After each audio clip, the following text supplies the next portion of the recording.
Setiap hari, semua manusia yang masih hidup, mereka semua, kita semua, dikasih jatah sumber daya yang sangat berharga, tapi terbatas.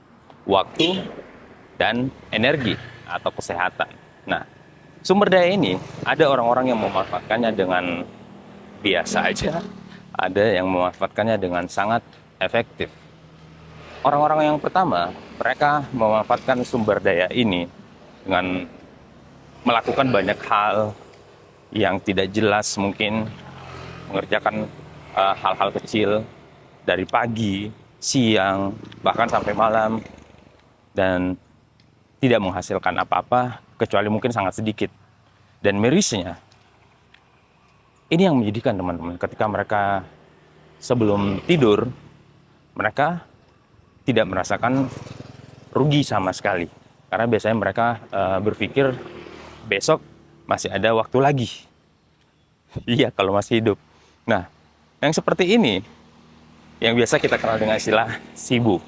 Nah, bukan produktif ya teman-teman. Kalau produktif itu, yang kedua, ada orang-orang yang menghabiskan sumber daya itu dengan sangat efektif.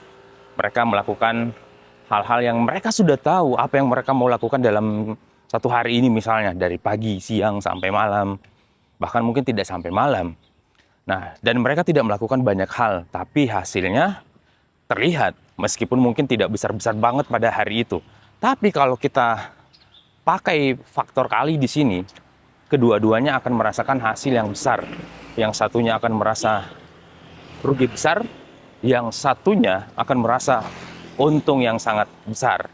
Kenapa? Karena yang tadi hasilnya mungkin sedikit, tapi dikali 1 tahun, itu compounding teman-teman, seperti itu. Sedikit, lama-lama jadi bukit ya, seperti itu. Dan hal yang seperti ini juga terjadi di bisnis. Di bisnis kita melihat sebagian leader ada yang berbeda teman-teman. Ada leader yang banyak sekali melakukan hal-hal kecil yang bersifat teknis atau operasional. Entah mungkin biar mereka dilihat atau dikira sebagai leader yang baik hati di mata timnya karena sering membantu turun tangan langsung.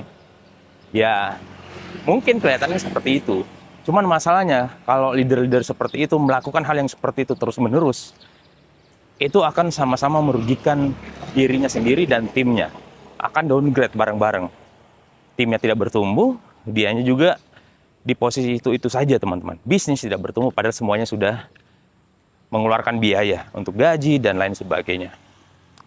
Nah, ibarat lari, hal ini sama seperti orang-orang yang pertama tadi, itu sama seperti orang-orang yang lari di atas treadmill. Meskipun mungkin larinya kencang, tapi sebenarnya dia tidak kemana-mana. Dia masih tetap di posisi yang sama. Dan yang satunya, seperti orang yang lari di lintasan yang tepat dengan arah yang jelas. Meskipun dia larinya mungkin pelan, tapi insya Allah tetap akan sampai. Nah, itulah perbedaan kedua orang yang memanfaatkan sumber daya dengan biasa saja, bahkan cenderung mengabaikannya, membuang-buangnya semuanya, dan satunya memanfaatkannya dengan efektif. Ingat teman-teman, sumber daya ini nanti di akhirat akan dimintai pertanggungjawabannya tentang apa kita menghabiskannya. Dan juga kaki kita tidak akan pernah bergerak sebelum kita menjawabnya. Dan kita tidak akan bisa beralasan atau bahkan berbohong. Karena di dunia kita sudah diperingatkan berkali-kali. Kita selalu diingatkan tentang sumber daya ini. Kita selalu dikasih tahu mungkin dari buku, dari ceramah-ceramah yang ada di sosial media, di YouTube, di masjid-masjid, dan lain sebagainya. Kalau kita semua sering sekali mengabaikan dua nikmat yang sangat berharga. Nikmat waktu luang dan nikmat kesehatan. Oke teman-teman, semoga ini bermanfaat untuk kita semua. Sampai jumpa insya Allah di konten-konten selanjutnya. Barakallahu fiikum.